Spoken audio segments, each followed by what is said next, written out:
नमस्कार, मेरा नाम आलोक सुमन है और सबसे पहले यहाँ आने के बाद रचयिता की टीम का धन्यवाद जिन्होंने आमंत्रण दिया यहाँ परफॉर्म करने का। काफ़ी वक्त हो चुका है ऐसे स्टेज को मिले हुए, तो उसके लिए शुक्रिया। कोशिश करूँगा कि अगले 7-8 मिनट जो भी मैं पढ़ूँ कुछ ना कुछ कम्युनिकेट करके जाऊँ, और आपसे उम्मीद ये रहेगी कि अगले 7-8 मिनट आपके फ़ोन ना आए, आप थोड़ा शांति से सुने, ठीक है। एक नज़्म है, नज़्म का उन्वान मैं अभी नहीं बताऊंगा क्योंकि नज़्म के उन्वान में ही नज़्म का रहस्य है अगर देखा जाए तो एक बार नज़्म ख़त्म हो जाए तो आपको खुद ब खुद पता चल जाएगा कि नज़्म का उन्वान क्या था, या फिर मैं खुद बता दूंगा, ठीक है। तो नज़्म की शुरुआत करता हूँ। बरसात में सूखी सड़क जब तरबतर होकर बुझाती प्यास अपनी है, वहीं छज्जे मकान के फर्श को महफूज रखते हैं। बरसात में सूखी सड़क जब तरबतर होकर बुझाती प्यास अपनी है, वहीं छज्जे मकान के फर्श को महफूज रखते हैं। मेरे कमरे तलक बरसात की बू तक नहीं आती, मगर उस दिन कोई खुशबू दरीचों की दरारें लांग कर आई, तो मानो दिल पे जो शिकवे गिलों का एक मकान बनकर खड़ा था ढह गया होगा। मुझे पहली नज़र के इश्क पर तब तक यकीन न था, मगर उसकी छुअन के बाद कुछ ऐसा लगा जैसे कोई दरिया जिसे पलकों ने एक अरसे संभाला था, वो इसकी एक छुअन से बह गया होगा। भरी सर्दी मोहल्ले में हमारी आशिकी के खूब चर्चे थे। भरी सर्दी मोहल्ले में हमारी आशिकी के खूब चर्चे थे। भला होते नहीं भी क्यों, हम सुखन के दरमियाँ कुछ इस कदर मशगूल हो जाते, हमारी माँ किवाड़े पीटती रह जाती और हम बेखबर बस इश्क फरमाते। पिताजी को कोई उम्मीद अब हमसे नहीं थी, पिताजी को कोई उम्मीद अब हमसे नहीं थी। उन्हें लगता था कि अगर ये रही इस घर तो बेटा इस दफ़ा चौथी दफ़ा नाकाम होगा। मेरी पिताजी से कभी बातें नहीं होती, हाँ अक्सर बात होती है। मैं मेरा महबूब हम दोनों दुखन से पर्दा करके एक दूजे में समाए एक दूजे की कहानी एक दूजे को सुनाते थे। मैं अपने पूरे दिन की दास्तां आते ही उसकी पीठ पर नाखून से खुरेच देता था, और वो बताती थी मुझे कैसे उसे लाया गया है घाटियों के बीच से।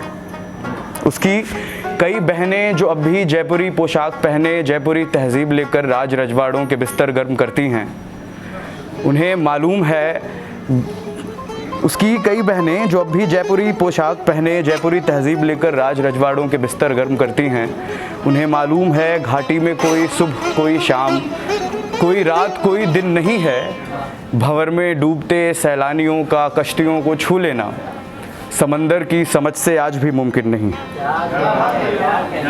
कई दिन की थकन लेकर कई दिन बाद जब मैं घर को लौटा तब मुझे मालूम था कि आज पूरा दिन इसे बस धूप दिखलाई गई है। बेतहाशा दौड़कर जो मैं गया छत पर तो मोहतरमा कमर के बल टिकाए खुद को एक दीवार पर किसी रंगीन दर्जी के सिले कपड़े चढ़ाए, ऐसे देखती हमको जैसे फरार मुजरिम हो। उसका गुस्सैल चेहरा यूं समझ लो जब किसी बेदाग चेहरे को खुदा ने जब तराशा था, खुदा की उंगलियों को चोट पहुंची हो।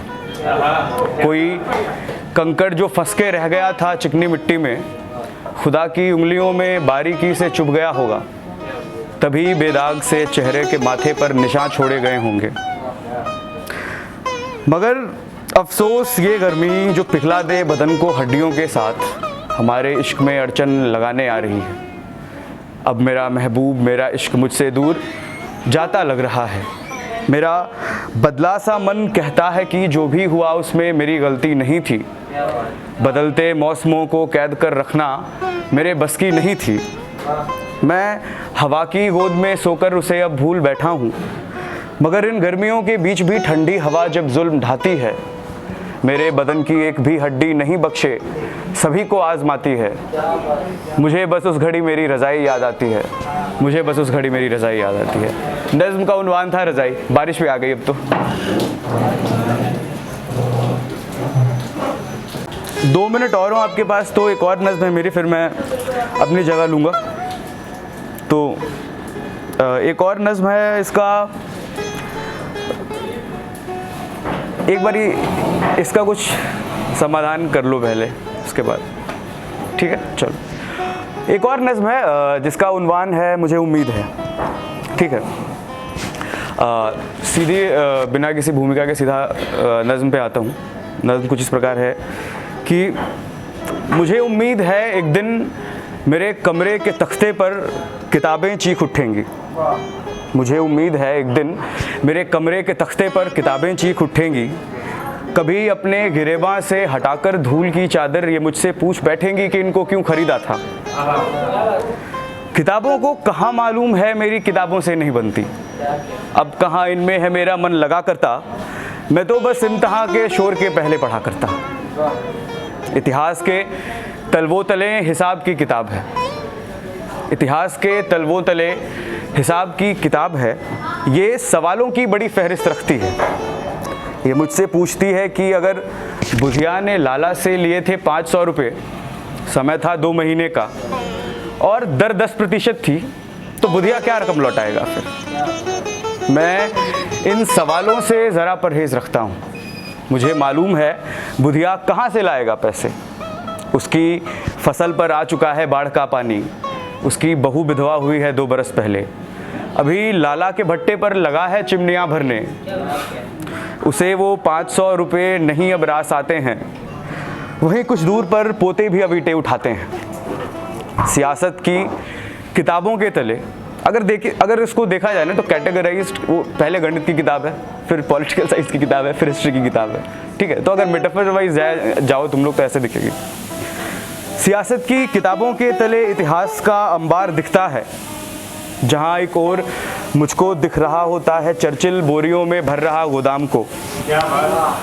वहीं बंगाल के खेतों में लाशें जल रही थीं और हवाएं गर्म होती जा रही थीं। क्या अभी कुछ लोग हैं जो आज भूखे मर रहे हैं, या अभी कुछ लोग हैं ऐसे जो आज भी गोदाम सारे भर रहे हैं। आज के दौरे ज़माने में सियासत के नए माने निकाले जा रहे हैं। रैलियों में चीखते लौंडे अलग की राजनीति पढ़ रहे हैं। यही लौंडे जिन्हें लगता है कि नेता बनेंगे, देश की किस्मत सुधारेंगे, इन्हें ये कौन समझाए कि ये शतरंज के प्यादे हमेशा कत्ल होते हैं। इन्हें ये कौन बतलाए कि इनके पहले सफ़े तैनात होने का भी बस एक मतलब है कि इनको हुक्मरां के हुक्म की तालीम करनी है। कभी झंडे उठाने हैं, कहीं बैनर लगाने हैं, किसी पर कुछ सियासी पैंतरे भी आजमाने हैं। इन्हें है सब समझ आता। किताबों के बगल में आज का अखबार है पसरा, पहले सफ़े के 3/4 में है लाशें। मेरी गलियों में फैला कुछ दिनों से घोर सन्नाटा। सियासतदान तो फिर से सियासी दाव खेलेंगे, किसी की जान बख्शेंगे, किसी की जान ले लेंगे। मगर उम्मीद है एक दिन मेरे कमरे के तख्ते पर किताबें उठ खड़ी होंगी। ये मेरे पास आएंगी, मुझे उम्मीद देंगी, एक ताज़ा कल दिखाएंगी। ये मुझको सब बताएंगी, ये बोलेंगी कि क्या गलती हुई इतिहासकारों से, बताएंगी कि कैसे जंग जीती घुड़सवारों ने। ये मुझको एक नई उम्मीद देंगी। मुझे उम्मीद है एक दिन, मुझे उम्मीद है एक दिन। बेच शुक्रिया।